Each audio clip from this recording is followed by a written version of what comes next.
بەڵێزان خۆشەویستانمان لە تەوەری بەرنامەکەماندا باز لە گرنگیدان بە شعری ئاینی دەکەین و لەگەڵیشیدا باز لە شاعیرانی کۆن دەکەین کە بەشێکی زۆر لە شعرەکانیان پێیوەست کردو بە شعری ئاینی پێیوەست کردو بە خۆشەویستی پێغەمبەری عەزیزمان صلی الله علیه وسلم و بەراوردکاری دەکەین بەم سەردەمی ئێستاماندا ئایا شاعرانی ئێستا و لەگەڵیشیدا گوێگران و ئەدیب دۆستان و کەسانی کە حەزیان بە شعر هەیە تا چەند گرنگیان داوە بە شعری ئاینی و پێویستە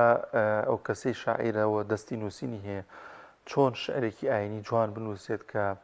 ئەو کەسەی دەیخوێنێتەوە چێژی لێوەربگریا خود گوێی لێ دەبێت چێژێکی ڕۆحی تایبەتی لێوەربگرێت گفتوگۆ دەکەین لەگەڵ میوانەکەمان بەڕێز مامۆستا حەمەد ئەمین عەبدوڵڵا شاعیر مامۆستایان زۆر بەخێر بێ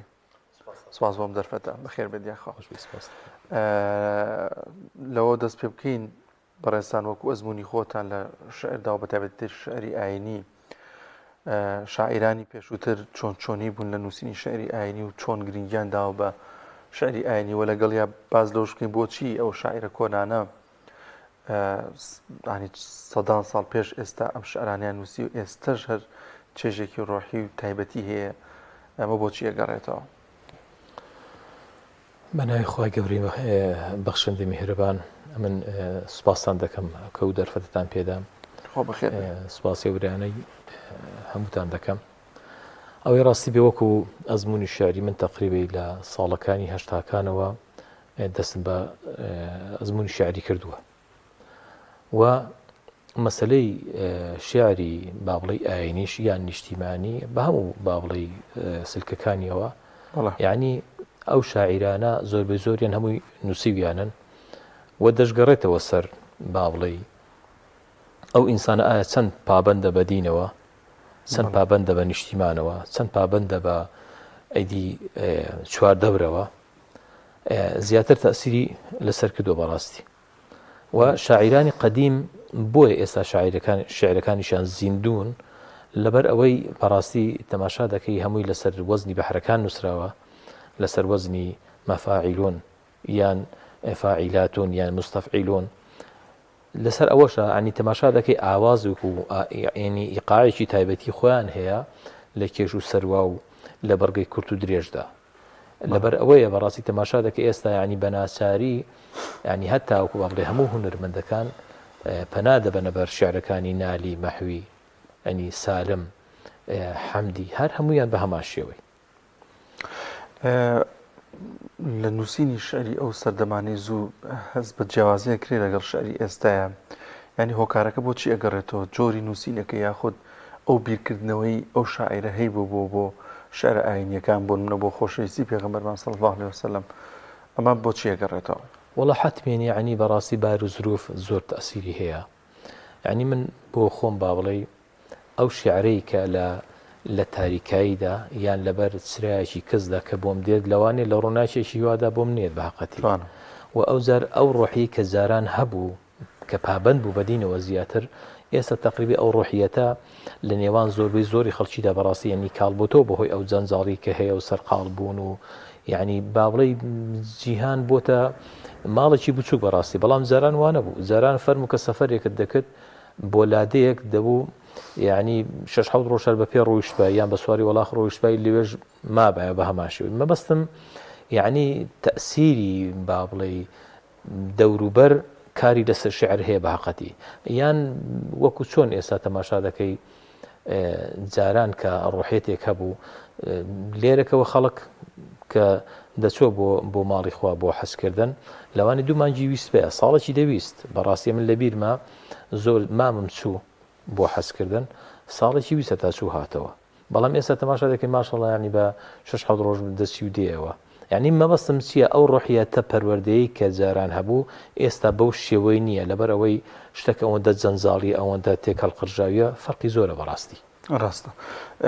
جەنابتان ئەزمموی خۆتان لەگەڵ شعر ئەگەر بەمان باسکەی لە کەیەکە و شعر نووسیوە و شعرەکان زیاتر چۆنیە وەڵام من ڕاستەکەی بڵێ شعرەکانم لە ساڵی هەشتا و لە هەشتاکانەوە بەدۆوە ئەنی لەو کاتیەوە بڵێم شعر دەنووسم بە تایبەتی لە 1970 لە کیمیە بارانەکەی و ئەوانە یعنی وەکو چۆن بڵێ خولیایەکی شێعرم بۆ دروست بوو بەڕاستی و ئێستاش بە هەمان شێوەیە هەر بەردەوامم لەسەری بەڵام ئیدی گۆڕانکاری هەیە لەوەی کە تۆ لە سەرەتادا دەست پێ دەکەی و ئێستا فەرقی زۆرە بەڕاستی جیاوازێکی زۆر لە شعرەکاندا هەیە لەبەرەوەی ئەو کاتی لەوانەیە لەسەر وەزنی بەحرەکان نەبووی بەستەنها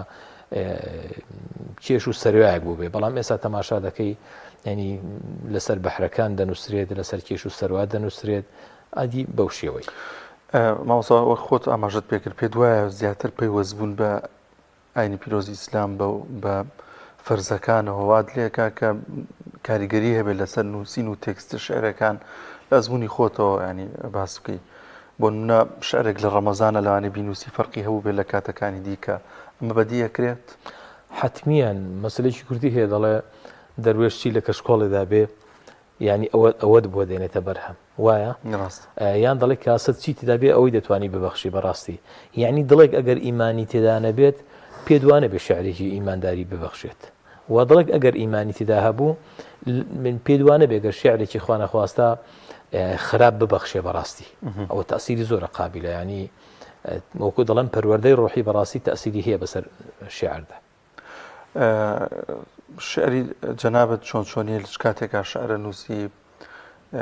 ینی وەزن و قافیەوانە تا چەند گرنگیت پێ بەوانە داوە وەڵای شعر ڕاستەکەی بڵێن کات و ساتی نییە زاری وا هەیە بڕوا دەکە ینی لە نیوە شەو بۆم هاتووە سەعات سێ شەو بۆم هاتووە و مەسەلەی ئەوە وەکو دەڵێم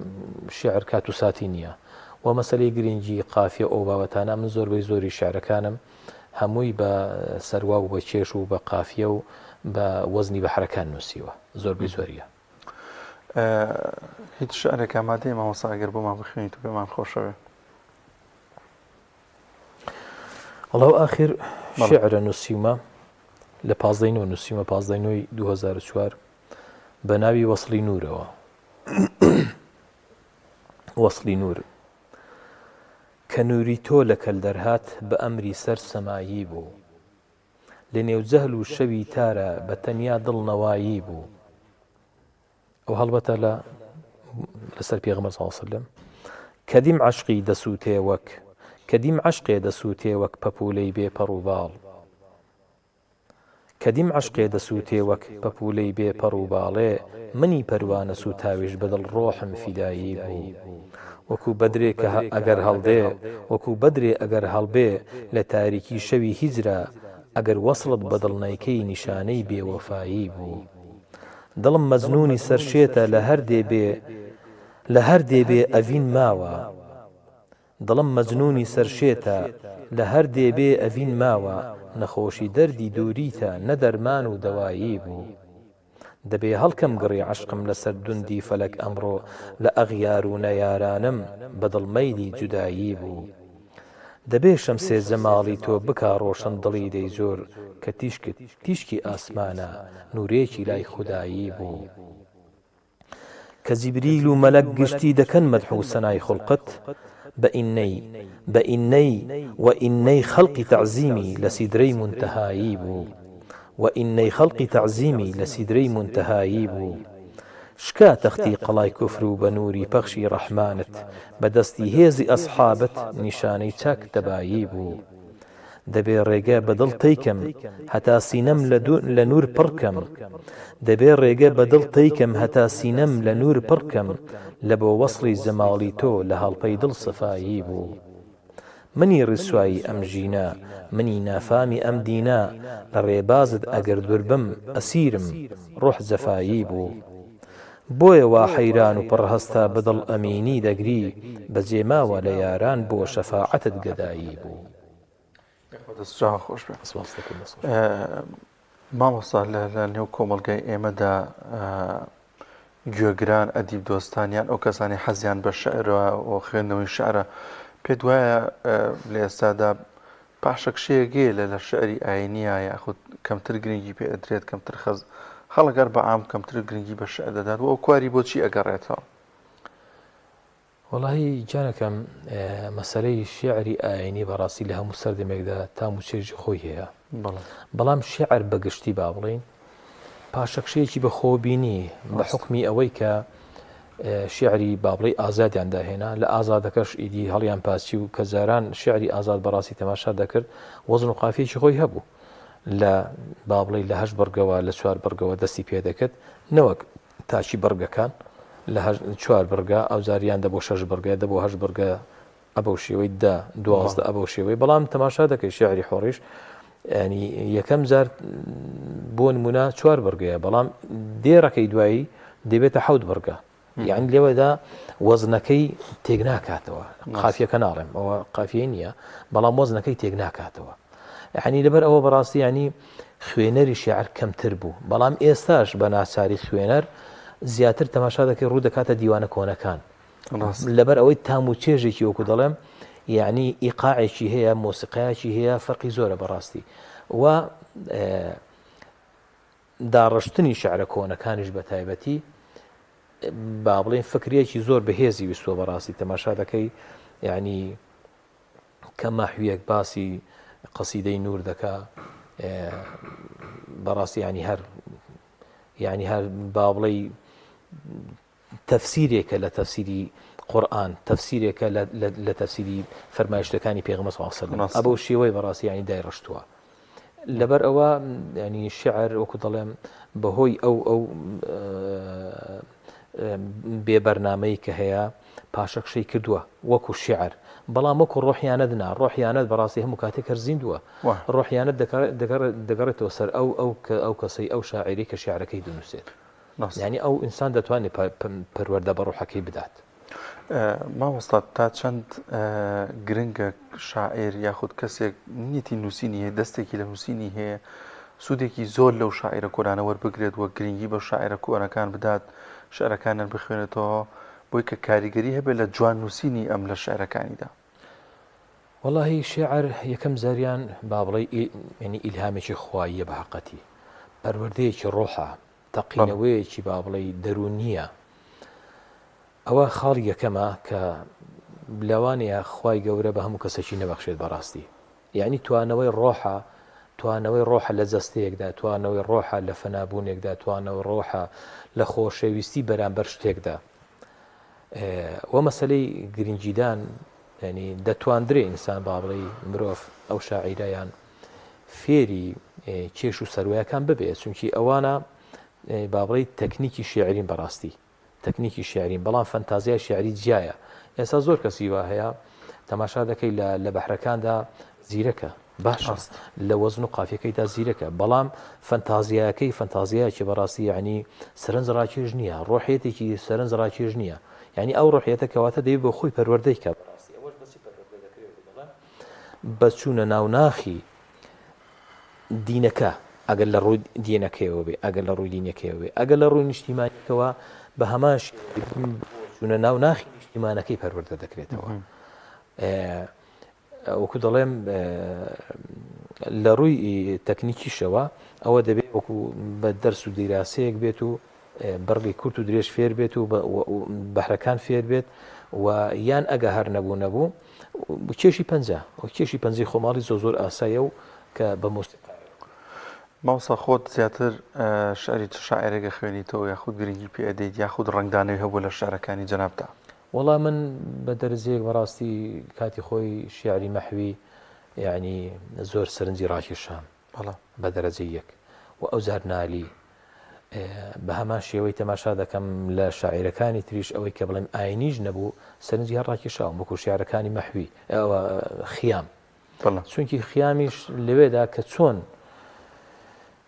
مەحوی باسی ڕۆحیەت دەکا باسی توانەوە دەکات خیامیش بەڕاستی دێوێ خەڵکێک فێر کات خەڵکینە ئاگادار بن ئەو ئینسانێکی ئێ کە لەو دنیاییدا دەژێت کە دەمرێت کە زیندوو دەکرێتەوە وا مەزان ئەگەر هەر ڕۆحی تێو بەبەر ئاژەڵێکدا دەکرێتەوە نا ئەو ڕۆحە مەحاسبەی لەسرە خیام وا دەڵێ لە شعرەکانیدا بۆ نمونە یان دەڵێ لە شعرەکانیدا کە خیام باسی ڕۆحمی خوای گەورە دەکا دەڵێ هەرگیز لە ڕحمت بێ ئەمەل نەبوومە دەزانم ئەگەر لە جەهەنەمەکەشت دابم چونکی تۆی لەوێی تۆ حکمڕانی بەسەر جەهەنەمەکەتدا جەهەنەمەکەش هەر ڕەحمەت و بەرەکەتە یعنی کەواتە لەوێشدا خیام ڕوونی کردوتەوە با بڵێ زلەی میهرەبانی کە خوای گەورە لە عەبدی خۆی دەدا دیارە هەڵبەتە لەوێژدا بەڕاستی ئەو زل لە میهرەبانی هەر بۆ ڕەحمەت و بەرەکەتی خوای گەورەیە دەیەوێ عەبدەکەی هەڵەیەک نەکات دەیەوێ کە سەرپێچی کردووە بیجەڕێتەوە لە خراپەکەی یعنی ئەو قوڵبوونەوەی ئەو شیعرە بەڕاستی یعنی زۆر کاریگەری هەیە یعنی لە ڕووی ڕوحیانەتەوە یان مەحوی وەکو دەڵم تەماشا دەکەی باسی دنیات بۆ دەکا کە دەڵێ بۆن بە تەواوەتیم لەبەر نییە شیعرەکە بەڵام کە دەڵێ دنیا بەڕاستی شتێکی مایە پوچە مەفهومی شیعرەکەی ینی هەز ڕۆژە و بە خوێنی گەنجێک بێزوان دەکات و بۆ ئەوەی قوتی دات و بۆ ئەوەی بخوات و بۆ ئەوەی لێ ناوی بەرێت هەتا زووە کەواتە فریای خۆتکەوە هەتا زووە شەمچەیەکی تەقوای خۆت داگیرسێنە هەتا نەگەیشتوێ تاریکایی ناوگۆڕ هەتا دەمت دانەخرا و چاوت نەنوقاوە و گوێت قەپات نەبووە لە بیستنەکاندا فریای خۆتکەوە خیامات پێ دەڵێ مامۆستا تا چەند شاعیر خۆی یاخۆ شعرەکانی حتمما شاعران لەوانێت جیاوازیەکیان نەبێت لەگەڵ کەسێکی ئاسایی هەست ناسکترە بۆ نووسین بۆ درکردن بە کۆمەڵێک پشتی دیکە بۆ ئاینی پیرۆزی ئیسلام بۆ خۆشەویستی پێغمبەر یازیما صلی الله علیه وسلم تێڕوانینیان چۆنیە بێت گۆڕانکاری بەسەردا دێت دوای ئەوەی کە نووسینێک تێکستێک شتێک لە ئیلهامێک لە ڕۆحیەوە لە ناخیەوە دەرەچێت و دەینووسێت وڵا هەڵبەتادی وەکو دەڵێم شاعیرەکان کەوتونەوە سەر ڕۆحیانەتی خۆیان پەروەردەی ڕۆحیان بەڕاستی جاری وا هەیە لەوانەیە لادانێکی فکری عەقیدەی ڕووبدا لەو شاعیرەیدا احتیمالی هەیە بۆ نمونە کابرا شاعیرەکە لەوانەیە کەم زار شعری ئاینی هەر نەنووسی بێت بەڵام کاتێک ئەگەر عەقیدەیەکی بابڵی بۆ دەگەڕێتەوە دەست بە شعرێکی ئاینی دەکات باقەتی بۆچی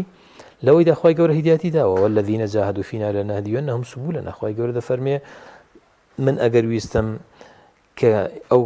عەبدەم شایان بوو شایانی هیدایەت بوو هیدایەتی دەدەم بەڵام کە بە خۆی بیەوێت ئەگەر بە خۆی نیەوێ خوش هیدایەتی نادا بەڕاستی ئەگەر بە خۆی نیەوێ من بۆ نمونە داوای پەرداخێک ئەو دەکەم کە بە خۆم بوێ ئەدیگەر نەمەوێ بە کەس ناڵێم بۆم بێنە بەڵام ئەگەر ویستم دڵم کاکە تینومە خوای گەورەش بە هەمان شێوەی وا لە عەبدەکەی دەکات دەفەرمێ ئەگەر تۆ مەبەستە بگەڕیتەوە لای من هیدایەتت دەدەم ڕێگات بۆ ڕووناک دەکەمەوە بەڕاستی ئەگەر نەشی دوستەوە کەیفی خۆتە ئینا هەدەیناه السەبیلە ئیمما شاکرا وئیما کەفوورا بۆیە تەماشا دەکەی لە زۆربەی زۆری خەڵکیشتا نەوەکە لە شاعیراندا با بڵێ گۆڕانکاریان بەسەر عەقیدەکەیدا هاتووە لەوانەشە زۆر هەیە ینی ئیواش هەبووە احتیمالی هەیە عەقیدەیەکی باشی هەبووە دوایش تەماشا دەکەی ینی ئینسانێکی خراپی لێ دەرچوو وەک پێغەمبەر صلی الله علیه و سەلەم دەفەرمێ ئیوا هەیە لە ئومەتەکەم بستێکی دەمێنی بۆ جەهەنەم بەڵام ناچیت دەچێتە بەهەشت خوای گەورە هیدایەتیدا و دەفەرمی وا هەیە بستێکی دەمێنی بۆ بەهەشت کە بچێت بەڵام ناچیت دەچێتە جەهەنەمەکەی بۆچی کردەوەیکی ئەوەندە خراپ دەکات یان عەقیدەکەی دەدۆڕێنێ ڕاستە ماوەسا شارێکی دیکەت ئامادەیە پێمان خۆش بێ وڵایی من شعرەکان بە حەقەتی زۆر کراون بە سرود و گۆرانی ئەو بابەتانە بەڵێ زۆریشیان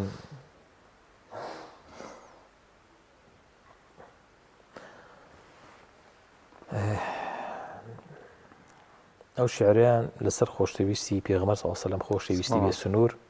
کە لە 2001 گوتومە نووسیمە خۆشەویستی بێ سنوور ئەوە هەڵبەتە لەسەر شەوڕەیی نووسیوە شەوی ڕۆیشتنی تۆ کوا نووری دیدەنی من لەسەر دوندی فەلەک بوو هاوار و شیوەنی من غوباری ئاسمانی تۆ لە ناڵە و سوتانی من بەهار بێتۆ خەزانە سوتاوە سەمەنی من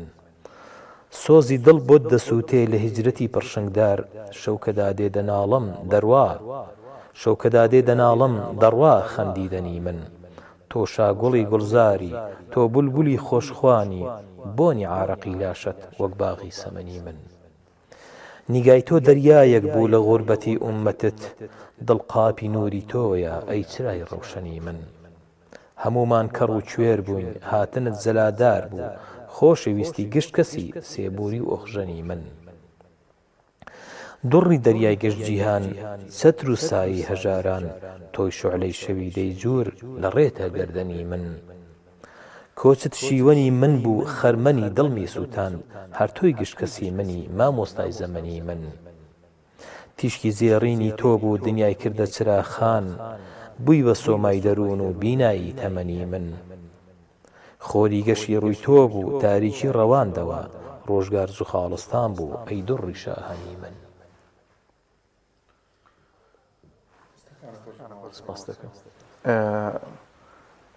خوێندنەوەی ژیانی پێغەمبەری عەزیزمان صلی الله عليه وسلم تا چەند شاعیر دەتوانێت ئەم سیرەی ئەم ژیانی پێغەمبەر صلی الله عليه وسلم ڕنگدانەی هەبێت لە شعرەکانی لە تێکستەکانیە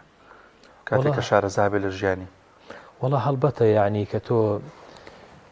ژیانی پێغەمبەر صلی الله عليه وسلم یان سەحابیەکان دەخوێنەوە یان هەتا تەماشای فیلمێکی ڕسالە دەکەی کە تەواوی ژیانی پێغەمبەر صلی الله عليه وسلم لەوێدا کۆکراوەتەوە لە 2 ساعتێکدا کۆکراوەتەوە بەڕاستی هەڵبەت تەسیر و کاریگەری خۆی هەیە بە حەقیقەتی یعنی لە کاتێکدا ئەگەر خەڵک کۆی لەبووە خەڵکیان هیناوەتە کردویانە قوربانی پێغەمبەر صلی الله عليه وسلم هاتووە ئازادی کە ئەو خەڵکی ئازاد کە هاتووە پەیامێکی هیناوە هاتووە بۆ ڕۆشنکەرەوەی ئەو دڵانەی کە خیانەتیان تێدا سەکەرە کردووە بەڕاستی ئەو هاتووە ئەو دڵانە ڕۆشن کاتەوە چۆن تاسیری نیەت تاسیرێکی زۆری هەیە بەڕاستی شتێکی دیکەمانەوە مامۆسەگیان ئەگەر تۆ شتێکی دیکە پەیامێک شتێکی کە هەبێت باسی کردێمە لە خزمەتە وەڵا سوپاسان دەکەم ئەمن سوپاسی جەنابەت و ئەو برانەی پشت کامێڕەی دەکەم ئەگەر ئەرزێتیان کێشا خوا بەخێر بێت شیعرەکانم زۆریشان بەڕاستی کراون بە سرودی ئایینی کاک عیماد ڕەزا گوتنی کاک سەفین حوسێن گوتونی وە زۆرێک لەو برانەی هەولێر گوتویانە بەڕاستی ناوی هەمویانم لەبیر نییە ڕاستەکەی کاک ئیسماعیل جەناب لەولێر دانیشتمە وەسایان بەڵێ جەناب لەولێر دانیشت لە ڕانی شیعرم لەسەر ڕەمەزان نووسیوە لەسەر زۆر شتی ترم نووسیوە بەڕاستی ینی هەتا بۆ کەناڵی پیامیشم هەر نووسیوە کاتی خۆی ڕاستەکەی بەڵێ دەستەکانە خۆش بێ خۆ بەخێر مامۆسەگیان زۆر سپاس دەکەین بەڕێز مامۆستا حەمەد ئەمین عەبدوڵڵا شاعیری خۆ بەخێر بێ سپاس بۆم دەرفەتە سپاس بۆ جەنابیشتان سپاس دەکەم خۆش بێ